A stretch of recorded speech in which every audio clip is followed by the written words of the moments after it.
Amazon থেকে এই এতগুলো জিনিস অর্ডার করেছিলাম। চলো আনবক্সিং করা যাক।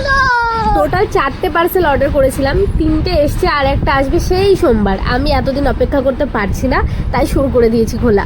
যাই হোক, এই ফার্স্টে যেটা রয়েছে এইটার মধ্যে রয়েছে ক্রোশের ওই মার্কিং যে পিনগুলো হয় সেই পিনগুলো। এই পিনগুলো আমাদের কাজে লাগে হচ্ছে স্টিচ করার সময়, মানে ধরো কোনো ক্রোশের জিনিস আমরা দুটো একসঙ্গে অ্যাটাচ করব, সেটাতে তো স্টিচ করতে হবে, তখন এই পিনগুলো দিয়ে আটকে রেখে তারপর স্টিচ করতে হয় যাতে সেটা সরে না যায়। পরে যেটা ছিল সেটা হচ্ছে ইম্পালসের ওই প্যাস্টেল ইয়ার্ন যেটা হয় সেটা।